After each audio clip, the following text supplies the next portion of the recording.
Hai Bunda-Bunda, apa kabarnya? Semoga senantiasa sehat selalu ya. Senang sekali saya Azahra Masid dapat menjumpai Bunda-Bunda di rumah yang pasti di program kesayangan kita. Apalagi kalau bukan persembahan untuk Bunda, Bunda cerdas, keluarga bahagia yang pastinya hanya di mata Millennials Indonesia TV, matanya Indonesia.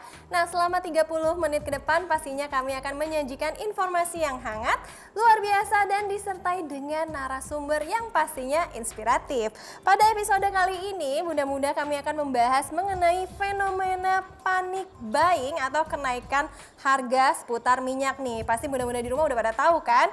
Kenaikan harga minyak goreng di pasaran membuat banyak masyarakat kecewa dan juga gelisah nih Bun, karena harga minyak goreng naik 2 kali lipat dari harga awalnya. Mungkin panic buying ini udah ada dari dulu ya, cuma kita baru merasakan mulai dari adanya COVID. Mulai dari panic buying masker, hand sanitizer, susu beruang, hingga baru-baru ini adalah minyak goreng.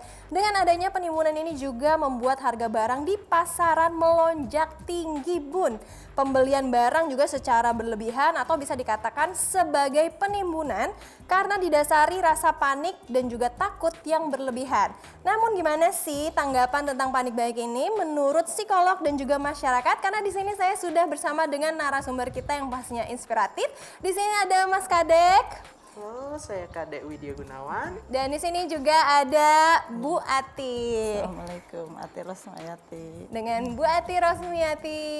Halo. Pada sehat semua? Alhamdulillah sehat. Semangat. Harus ya, tetap harus semangat. Semangat. Pastinya harus semangat. Nah, ini kan saya mau nanya dulu nih kepada pelaku masyarakat di sini dengan Bu Ati. Ya gimana nih Bu, kira-kira ngerasain gak sih kemarin pas lagi susahnya dapetin minyak goreng? Sangat-sangat ngerasain dan mengalami ya Mbak, gitu. Harus ngantri gitu, yang berdesak-desakan, ngantri yang begitu panjang. Ya perjuangan lah hanya untuk mendapatkan satu pieces yang 2 liter gitu, nggak banyak ya namanya untuk kebutuhan di rumah gitu. Tapi ya karena awalnya saya bolak-balik ke minimarket itu nggak pernah dapet, selalu SPG-nya bilang habis Bu atau stoknya kosong, belum ada lagi, sehingga pas ada info yang ada antri gitu dengan harga 28.000 ya saya ikut itu antri walaupun harus berdesak-desakan, dorong-dorongan dan berangkat pun dari masih pagi, bahkan ada yang jam 2, jam 3 itu sudah stay, padahal supermarket itu kan jam 8 baru buka gitu, sampai sana udah seperti lautan manusia gitu, mau pulang ya nanggung udah ke sana, akhirnya ya dengan berdesak-desakan ya ikut. Kalaupun kita mengajak anak untuk mengantri itu kan usianya harus udah 18 tahun baru boleh mengantri. Jika belum 18 tahun tidak boleh, hanya untuk sebuah minyak goreng 1 pieces aja perjuangannya lumayan berat. Dan itu pun kadang kita sudah ikutin itu semua dari pagi udah berangkat, baru setengah antrian itu sudah habis. Sudah habis. Jadi tidak dapat ya, kita udah tidak pulang nggak membawa apa-apa dan mereka bilang mungkin besok lagi Bu gitu. Berarti kemarin-kemarin sering Bu mengalami hal yang seperti itu. Berarti Ibu nggak kapok juga tuh buat antri bagaikan lautan massa yang ada di sana gitu untuk mendapatkan minyak? 2 kali sih saya, yang satu nggak begitu antri, kalau yang satu itu setelah antri kayak gitu ya kapok juga gitu, karena kan lelah juga gitu, aduh gitu, kok begini banget. Nah ketika Ibu nggak dapet nih minyak, terus apa yang Ibu lakukan ketika saat itu?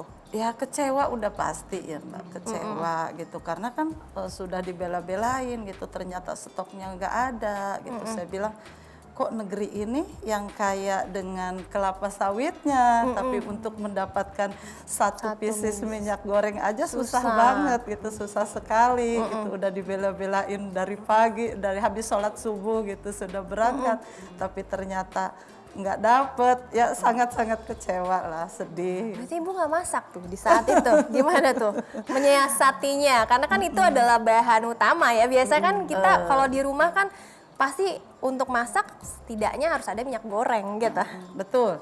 Memang setidaknya harus ada, tapi untuk sementara kan kita bisa alternatif yang lain seperti dikukus, direbus gitu kan, atau dibakar kan, seperti tahu itu bisa dengan dipepes gitu kan, ya diakal-akalin namanya Diakal-akalin ibu-ibu ya. lah, emak-emak. Tapi ini kalau mau nanya nih sama Bu Ati sendiri, tahu nggak sih istilah panic buying?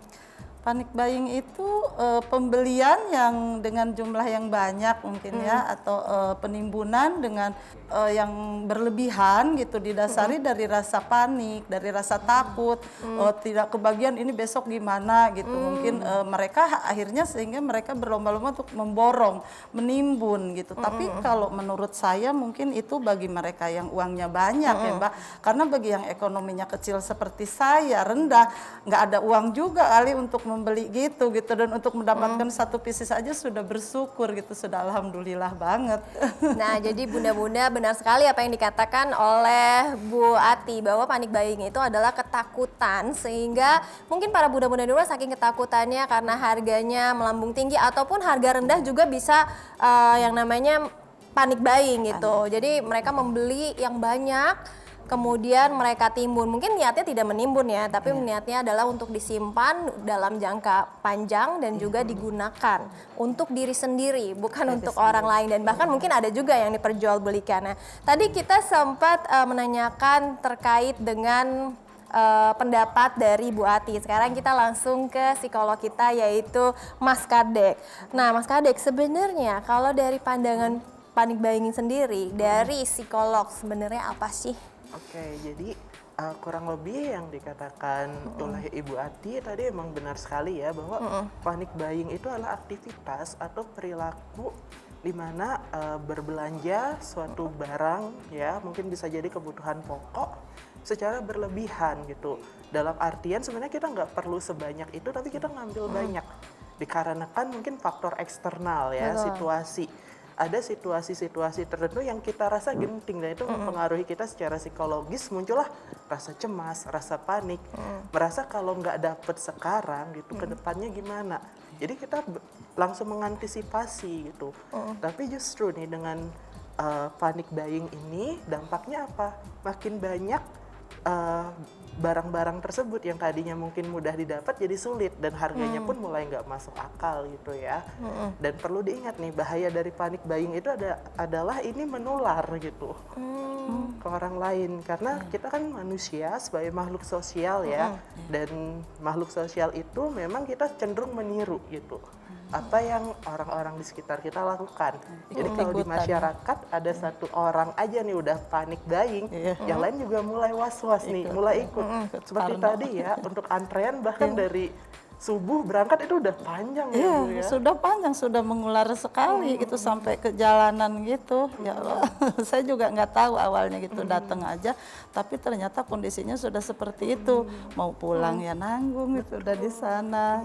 Akhirnya terusin. Sebenarnya wajar nggak sih Mas Kadek hal yang seperti ini? Misalnya karena memang harganya lagi rendah banget, mereka jadi langsung beli banyak gitu. Atau ketika lagi tinggi juga panic buying kan bisa nilainya lagi turun ataupun lagi tinggi. Ini hal seperti ini tuh wajar nggak sih kalau dari kacamata psikolog tuh?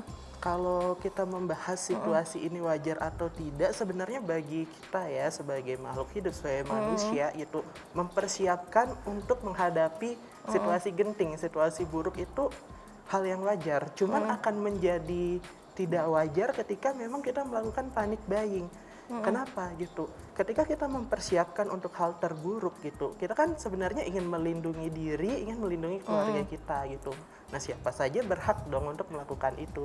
Tapi kalau panic buying, dia mengambil hak orang lain, dia merugikan orang lain loh, karena kita perlu mengingat nih, sesulit apapun situasi itu, kita perlu melihat bahwa tidak hanya kita yang ada di situasi itu, banyak orang juga. Sehingga kalau kita panic buying, kita mengambil banyak, istilahnya ya kita juga mengambil jatah orang dong. Yang awalnya mungkin satu pieces minyak goreng itu bisa untuk masak gitu kayak sebulan gitu ya kurang lebihnya.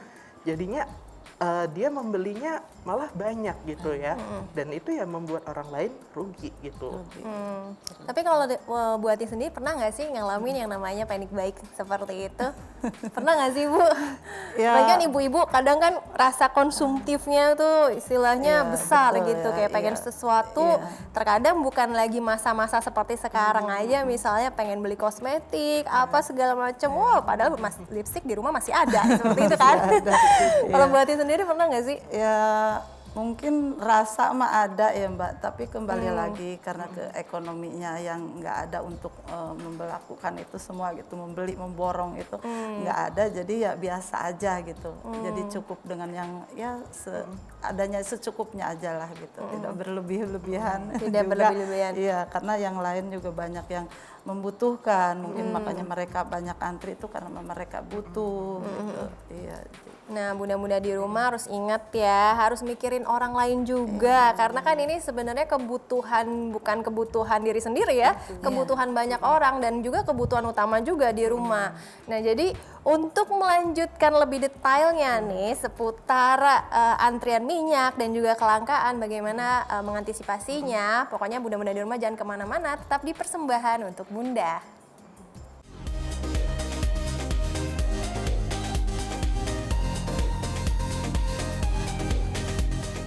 Terima kasih bunda-bunda di rumah masih menyaksikan persembahan untuk Bunda dan masih bersama saya Zahra Masid, kemudian Ati. dan juga Kadek Widya Gunawan. iya, nah terkait dengan kemarin minyak goreng nih, Bu Ati kan emang ngerasain juga antrian, tapi terakhir Bu Ati sendiri membeli minyak goreng itu kisaran berapa nih Bu? Kan sempat turun ya, kemarin tuh sempat 14.000 dari pemerintah, tapi Bu Ati sendiri ketika di lapangan Bu Ati membeli minyak gorengnya itu berapa? Ya itu tadi saya mendapatkan yang harga 28.000 itu. Sebetulnya di jalanan itu banyak setan-setan yang menjual minyak goreng, tapi pada saat itu harganya pun sudah 40 sampai 45.000 per 2 liter.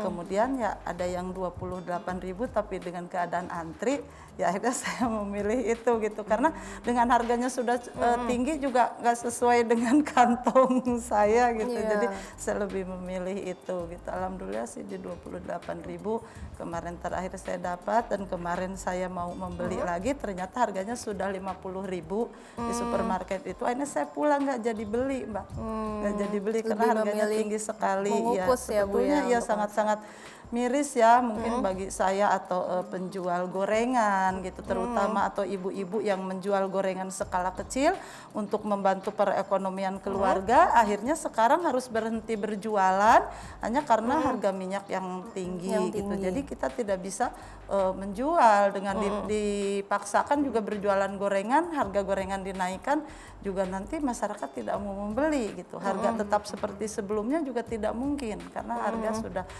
tinggi. Padahal minyak goreng ini sekarang ini kan betul-betul diperlukan lah ya Mbak, karena sebentar lagi mau menjelang bulan suci Ramadan.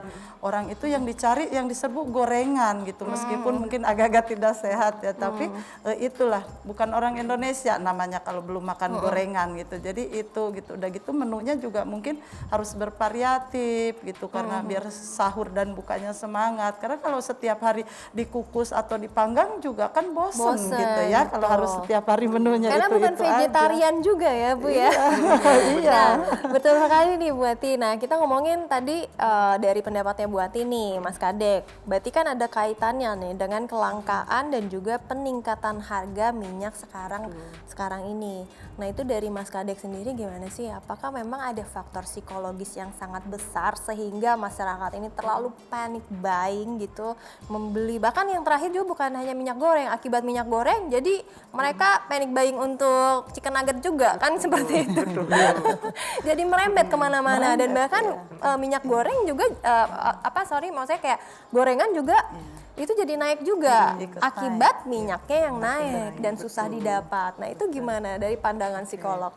Jadi biasanya memang ya dampak kelangkaan ya Mbak, dari awalnya hal yang mudah ditemuin dan itu bagian dari kebutuhan pokok. Mungkin seperti yang kata Bu Ati tadi ya, bahkan mungkin pengusaha-pengusaha gorengan yang masih lingkupnya rumahan gitu ya, industri rumahan itu jadinya stop gitu ya.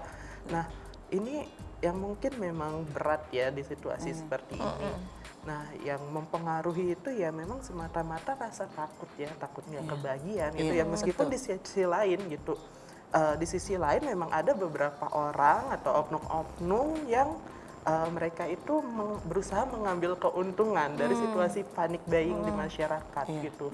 Jadi ya ketika kita panic buying, yang namanya panik, ketakutan, kecemasan, itu pikiran kita jadinya nggak rasional gitu. Jadi ketika kita ada uang, kita bisa aja langsung menghabiskannya untuk hal yang sebenarnya nggak kita perlukan banget gitu.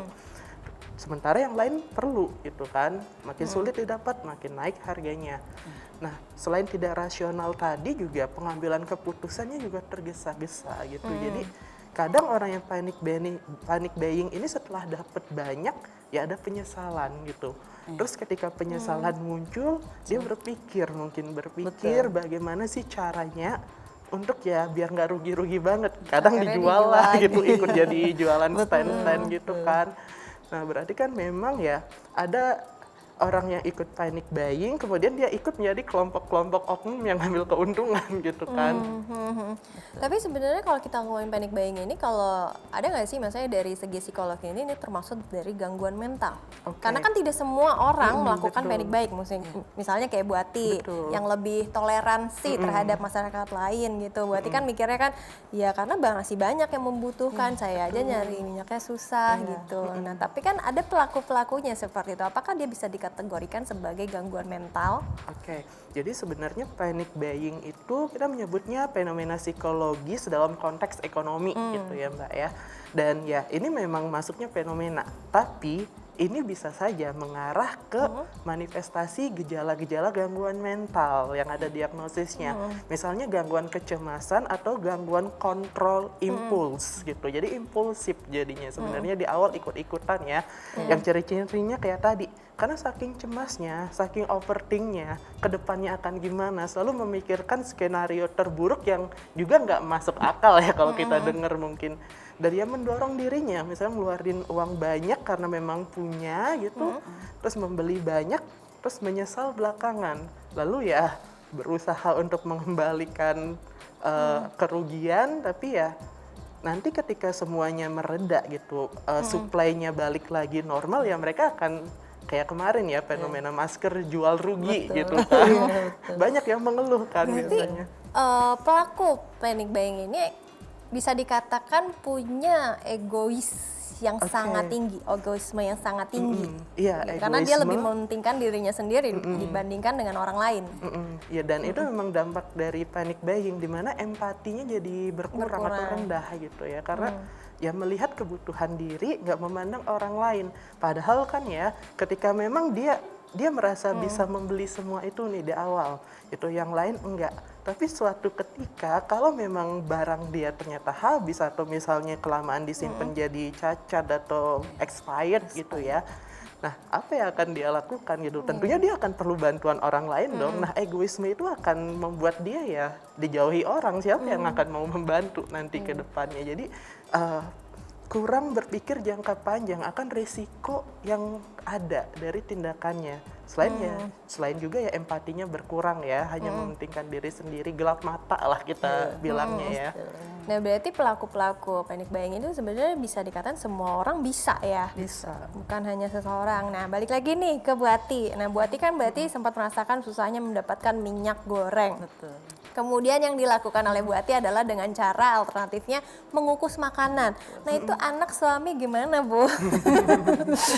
Apakah mereka masih nafsu juga buat makan? Atau aku nggak mau, aku pengen makan ayam goreng gitu, apa segala macam gitu. Betul ya, tapi dengan keadaan seperti ini ya anak-anak pun mengerti dan kebetulan memang suka gitu dengan ya seperti pepes tahu atau misalkan ikan gitu yang dipepes itu kebetulan memang suka gitu, dan untuk mengurangi penyakit juga kan ya Mbak gitu. Jadi ya mau nggak mau, tapi untuk cara sekarang karena ya itu tadi memang harus ya, walaupun sedikit juga kita punya, ya mungkin saya menyiasatinya mungkin dengan cara yang tadinya per 2 atau 3 hari sekali saya membeli ayam potong, mungkin sekarang sebulan atau seminggu sekali gitu saya bisa. Jadi untuk menyisihkan lah gitu, namanya ekonomi kecil itu kan biar gimana caranya semuanya bisa berjalan gitu. Karena ya itu tadi jika setiap hari pun mengukus pasti kan bosen gitu. Jadi ya cara menyisihkannya mungkin itu gitu, mengurangi dari yang agak-agak besar dialihkan lah ke sayuran-sayuran aja gitu kan. Sayuran juga banyak yang bisa dikukus. Mungkin kalau misalnya sama suami kan masih bisa komunikasi dengan yang baik ya. Betul. Apalagi misalnya buat bunda-bunda di rumah juga, ibu juga selaku bunda juga nih. Kalau anak-anak kan kadang rewel ya, misalnya pengen dibuatin ini, pengen dibuatin itu. Nah itu cara mengatasinya gimana nih Bu Ati? Apakah dari Bu Ati memberikan pengertian yang lebih atau diajak main atau gimana nih Bu supaya anaknya? Iya, mungkin kalau doyan yang atau suka anak yang sayur. sudah agak dewasa itu kan mengerti lah ya, enak untuk diajak bicaranya, tapi kebetulan saya juga masih mempunyai balita gitu. Kalau untuk segitu kan masih bisa kita alihkan dengan cara bermain gitu, dia kasih main mobil-mobilan atau apa gitu, jadi bisa teralihkan, atau sambil kita ajak nyanyi-nyanyi jadi dia lupa gitu. Jadi Dia langsung bisa diambil lupa. suapin Iya, gitu, dia sambil senang dengan suapin, dunianya diajak, gitu. iya, berkomunikasi dengan caranya dikasih mainan lah atau apa gitu. Ya, nah balik lagi nih ke Mas Kadek. Apakah sebenarnya panic buying ini bisa mengganggu kesehatan fisik? Oke. Misalnya seperti susah tidur, tidak nafsu makan, dan juga tidak fokus karena kan dia cemas ya. Wah ini minyak lagi naik nih, kayaknya saya mau beli yang banyak gitu. Terus ntar ketika udah beli yang banyak gitu, aduh ini mau diapakan misalnya gitu. betul. Apakah akan mengalami gejala kesehatan fisik tersebut?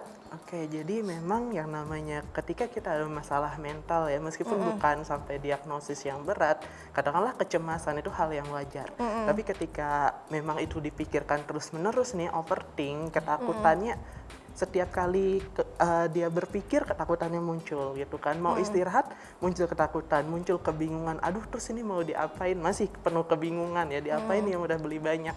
Duh, tabungan berkurang nih, makin banyak pikirannya gitu kan. Nah, otomatis ya bisa muncul gangguan tidur tadi, karena biasanya orang yang cemas, orang yang mudah panik gitu ya, biasanya yang terganggu tidurnya. Dan kalau sudah tidurnya terganggu, itu dalam jangka waktu panjang itu bisa jadi pintu gerbang masuknya gangguan-gangguan lain ya. Bisa fisik, bisa gangguan mental yang jauh lebih kompleks, lebih berat gitu. Karena kan kalau kita bicara fisik, kalau sudah susah tidur nih, ketika dia bangun harus beraktivitas, fokusnya berkurang.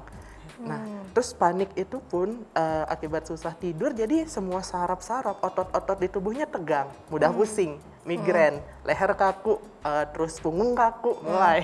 Jadi fisik dan mental saling berinteraksi, dia merasa makin gak nyaman. Selain itu juga kecemasannya masih banyak, kebingungannya masih banyak, ya sudah jadilah gitu kan. Jadi sulit untuk berkutik rasanya. Aduh, berarti ini ibaratnya bisa mengganggu kesehatan fisik juga dan juga bahkan mental. Nah, Betul. sebelum saya nanya ke Bu Ati, buat pemirsa dan juga bunda-bunda di rumah, jangan kemana-mana, tetap di persembahan untuk Bunda.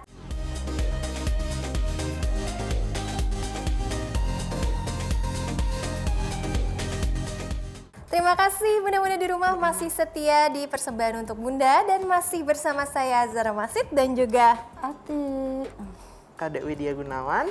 ya tadi kan seputar dengan bridgingan dengan Mas Kadek adalah ini sangat mempengaruhi khususnya kecemasan dan juga gangguan kesehatan fisik ya bagi pelaku-pelaku panic buying. Nah tapi untuk korbannya, tadi kan kita Oke, ngomongin betul. pelakunya, korbannya salah satunya adalah Bu Ati sebagai korban dari pelaku panic buying sehingga tidak bisa mendapatkan minyak goreng. Bahkan ketika mendapatkan minyak goreng harganya tidak sesuai dengan yang diumumkan. Ini kan juga mengganggu kesehatan juga nih, kesehatan fisik, jadi mikirin atau mungkin tabungannya. Nah coba bisa diceritakan nih kepada bunda-bunda di rumah ataupun pemirsa nih Bu Ati, gimana Bu? Ya memang mengganggu pasti ya Mbak, karena di satu sisi pengen sekali mendapatkan gitu, tapi dengan adanya uang yang serba terbatas itu ya harus ya itu tadi gimana caranya memutar memanage gitu, mungkin memanage keuangan di rumah itu supaya bisa semuanya itu anak-anak bisa mendapatkan yang bergizi mungkin, tapi satu sisi minyak goreng juga harus terbeli gitu. Ya untuk tabungan ya mungkin pasti lah ya, pasti gitu itu terkuras lah ya, itu udah pasti. Berarti Bu Ati merasakan euforia dari panic buying juga selaku korbannya ya. Maksudnya jadi mikirin juga, memanage ataupun mengelola keuangan, bahkan mikirin makanannya untuk anak-anaknya ini akan masak apa gitu. Mungkin yang sehari-harinya tinggal masak, tinggal goreng. Sekarang kalau kukus kan harus ada alternatif-alternatif lain supaya anak-anaknya juga pada suka. Nah, tapi kalau dari kacamata psikolog sendiri, nah tadi kan kita ngomongin gangguan kesehatan fisik terhadap pelaku dari panic buying. Nah, tapi untuk korbannya sendiri, apakah ada hal yang sama juga, mengalami kecemasan juga kah, atau seperti apa? Oke, sebenarnya ketika panic buying terjadi itu, mungkin yang memang sedikit ada keuntungan itu adalah yang pertama membeli, which is yang mungkin tadi dibilang sebagai pelakunya ya gitu. Nah, sementara yang tidak kebagian ya, kecemasannya adalah seputar saya harus berbuat apa lagi nih, kan karena memang nggak ada ya, saya harus tetap survive dengan kondisi ini bagaimanapun ya, mungkin kecemasan akan ada gitu kan, kecemasan ada, terus kita nggak tahu juga akan sampai kapan gitu kan situasi ini. Tapi biasanya kalau untuk mungkin Ibu Eti dan juga bunda-bunda lain di rumah ya mungkin ya nggak kebagian karena habis duluan gitu minyak gorengnya, kita bisa gitu untuk melihat situasinya, kita memantau dulu gitu. Kita memantau dulu situasi, kondisi sambil satu kita menenangkan diri dan juga orang-orang sekitar, tetangga-tetangga juga yang sama-sama nggak kebagian. Karena kan memang kebutuhan dasar kita adalah makan gitu ya. Setidaknya ketika tidak ada minyak goreng gitu, apa yang masih bisa kita lakukan agar kebutuhan makan ini terpenuhi. Dan lagi pula gitu, makanan yang digoreng itu kan memang budaya kita banget ya. Mungkin memang ini waktunya kita mencoba variasi yang lebih sehat, karena ya kolesterol gitu kan kalau banyak minyak. Nah memang untuk memikirkan alternatifnya, kalau kita udah merasa mentok nih, nggak ada salahnya kita bareng gitu dengan tetangga gitu, dengan ibu-ibu satu kompleks yang sama-sama nggak kebagian, saling ibu sharing menunya ya. gimana ya, alternatifnya gimana. Nah dengan sharing hal itu kita juga mungkin tahu ya apa sih yang belum kita coba gitu, karena kan sejatinya untuk kuliner Indonesia ya yang dikukus gitu terus dibakar itu kan banyak ya, dan kadang juga sayur-sayur direbus terus dikasih bumbu yang agak pedes lah apalah gitu ya. Dengan bumbu yang tanpa harus digoreng pun ya juga bisa gitu ya, bumbu kayak misalnya sambal yang mentah gitu. Nah itu kan memang bagi yang nggak kebagian ya memang harus berkreatif gitu, dan kalau bisa ya berkreatifnya juga bersama-sama yang lain, karena ya makin banyak kepala yang memikirkan ide-ide makin banyak variasi yang muncul. Bahkan gitu. banyak juga alternatif lewat majalah mungkin terkait dengan makanan, ataupun misalnya lewat internet juga bunda-bunda di rumah bisa mencari alternatif lain memasak tanpa menggoreng seperti itu. Nah kita balik lagi nih ke Bu Ati. Bu Ati sekarang kan udah ada nih minyak goreng dan bahkan sudah ditetapkan oleh pemerintah untuk yang 2 liter kalau nggak salah harganya per 50 ya, untuk yang seliter itu 20 sekian. Nah itu gimana nih Bu? Memang betul lebih mahal, ya itu tadi mungkin kita yang harus pinter-pinternya aja mengelola gitu supaya itu terbeli walaupun dengan harga yang tinggi, tapi ya itu tadi karena kan pemakaian di rumah nggak banyak gitu ya, kalau untuk pemakaian sendiri apalagi dengan kondisi seperti ini ya kita harus bisanya itu tadi dengan mencari menu-menu yang lebih ke mengukus, atau ini kan banyak sayur juga yang tidak menggunakan minyak goreng itu kan, tidak ditumis gitu seperti mungkin bayam, sayur bayam atau sayur asem kan itu tidak menggunakan minyak gitu kan, banyak lah yang lain-lainnya yang bisa kita coba, yang tadinya mungkin belum dicoba sekarang bisa dicoba gitu, ketimbang terus memikirkan minyak goreng, jadi pikirannya nggak selalu gimana ini minyak goreng harus kebeli gitu kan, enggak gitu. Ibu kan selaku korban dari pelaku panic buying nih Bu, kira-kira Ibu ada ngasih kesan nggak sih Bu buat para pelaku panic buying itu harusnya seperti apa gitu?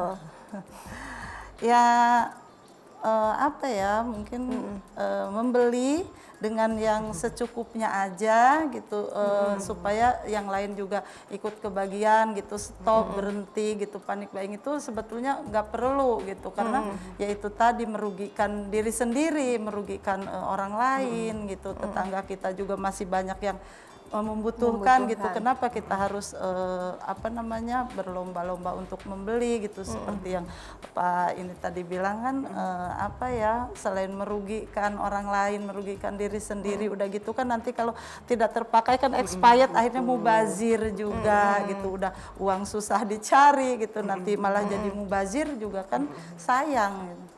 Nah, kalau dari Mas Kadek sendiri, dampak dari panic buying untuk lingkungan sosial itu apa sih, Mas? Oke, jadi meskipun memang dimulai dari hal yang kecil ya, mungkin kedengarannya pertama minyak langka terus ada panic buying, tapi sebenarnya ini seperti ya gulungan bola salju yang makin menggelinding makin gede gitu. Nah, karena yang pertama yang terdampak itu adalah satu ya, diri sendiri, mungkin tadi ya salah satunya empati berkurang. Empati berkurang ya, jarak antara kita dengan lingkungan juga jadinya berkurang. Mungkin ada orang yang jadinya nggak suka gitu ya, wah dia ngeborong banyak, nggak pernah dibagi gitu. Sehingga nanti ketika kita yang susah gitu, siapa yang akan bantu gitu ya. Udah kita bingung dengan panic buyingnya gitu kan. Terus hal lainnya gitu. Nah memang awalnya dari minyak goreng gitu, tapi kan ketika panic buying terjadi, di situ ada orang yang memborong jumlah banyak, mengeluarkan uang yang jauh lebih banyak. Nah, peredaran uang gitu di suatu negara bisa nggak stabil, bisa inflasi ya, banyak uang yang beredar dalam waktu cepat. Dampak kalau terjadi inflasi apa, harga-harga barang kebutuhan yang lain ikut naik gitu ya. Karena mata uang kita jadinya makin rendah ya gitu, karena terlalu banyak beredar dan cepat gitu. Nah, itu juga akan membuat diri sendiri kesusahan, orang lainnya jadi lebih susah gitu kan. Terus selain itu juga nih, itu akan membuat kita jadinya ya seolah-olah nih gitu, kita menjadi mungkin akan membuat ya makin ini ya, bermental victim ya, kita akan menyalahkan yang luar, menyalahkan orang lain, padahal akar masalahnya siapa, perilaku kita sendiri gitu, awalnya melakukan panic buying. Ngomongin minyak kan sebenarnya kalau disamaratakan masing-masing beli satu mungkin akan cukup-cukup aja. Betul. Iya, Nah, kira-kira dari Mas Kadek sendiri bagaimana nih cara mengatasi panic buying, khususnya orang-orang yang kasarnya karbitan ya sebenarnya? Oke, jadi pertama ya, ketika ada suatu kejadian gitu, karena kan suatu hal menjadi langka itu kadang-kadang memang ya kalau kita bilang mungkin ada faktor lain di luar yang mempengaruhi. Misalnya ada oknum-oknum yang memang sengaja ingin ngambil keuntungan karena kemarin pandemi gitu kan. Betul. Nah, ya kita pertama ya jangan ikut-ikutan gitu kalau bisa gitu ya. Apa yang dilakukan oleh Bu Ati di sini itu hal yang mungkin patut diapresiasi ya menurut saya, karena Ibu Ati masih berusaha mengedepankan pikiran rasional. Oh, ya udah saya emang kemampuan keuangannya segini ya, saya nggak harus beli banyak borongan gitu kan. Karena kalau orang yang panik buying, kadang-kala ada yang sampai minjem uang, berhutang gitu kan, nambah masalah untuk diri sendiri dan orang lain gitu ya Mbak ya. Nah, jadi yang pertama jangan ikut-ikutan dulu gitu, amati situasinya, tenangkan diri gitu, tenangkan diri dan juga ya tenangkan orang terdekat, tetangga-tetangga gitu ya. Sama nanti yang selanjutnya yang bisa dilakukan adalah kita tahu ini kan masalah distribusi ya gitu. Nah, percayalah bahwa ya toko atau retailer itu ketika stok kosong mereka akan berupaya untuk mengisi ulang lagi, sehingga kita perlu memberi waktu. Gimana caranya memberi waktu? Mungkin tadi kita coba variasi yang lain, cari alternatifnya dulu gitu, sampai nanti akan ada gitu. Ketika semua udah ada, akhirnya ya pasti harga pun stabil. Harga stabil gitu. Dan balik lagi seperti semula. Nah, sekarang yang antri minyak gorengnya Mbak, bukan orangnya sekarang. Ya minyak goreng yang antri yang membeli tidak ada gitu. Dan kalau karena menurut mahal saya, ya. Iya malah karena mahal itu. Dan menurut saya kalau memang kita punya uang, lebih baik kita pergunakan untuk yang lain aja gitu kan. Kebutuhan banyak seperti anak sekolah gitu kan, daripada dibandingkan dengan memikirkan minyak goreng. Atau nabung ya, apalagi tadi kalau misalnya sampai mau beli minyak aja atau nimbun minyak sampai ngutang, itu kan hal yang tidak diperbolehkan. Nah, kalau dari Bu Ati sendiri harapannya nih, terakhir nih dengan adanya peningkatan harga minyak, harapan Bu Ati selaku masyarakat, selaku ibu rumah tangga enggak. Nah itu gimana nih Bu? Harapan saya ya mungkin kepada bapak-bapak, ibu-ibu yang berwenang di atas itu ya mohon segera turunkanlah harganya gitu untuk kembali stabil seperti semula supaya ekonomi kami yaitu seperti tadi yang pedagang-pedagang kecil ini terutama penjual gorengan itu bisa kembali hidup normal lagi dengan ekonomi yang normal lagi gitu. Jadi ya mohon secepatnya kalau bisa turunkanlah harga. Semoga didengarkan ya Bu ya oleh pemerintah. Tapi nggak berasa nih Mas Kadek dan juga Bu Ati, kita sudah di penghujung acara. Artinya kita sudah 30 menit ada di sini tapi nggak berasa ya. Banyak banget berita-berita atau informasi yang sangat informatif sekali buat aku dan juga buat bunda-bunda di rumah yang pastinya. Terima kasih sudah datang di persembahan untuk Bunda, dan buat bunda-bunda di rumah jangan lupa untuk saksikan terus program persembahan untuk Bunda di episode yang lainnya yang nggak kalah menarik daripada hari ini. Saya Azhara Masid dan saya juga Akti Rosmayati. Saya Kak Dewi Dia Gunawan. kami pamit undur diri. Bye-bye.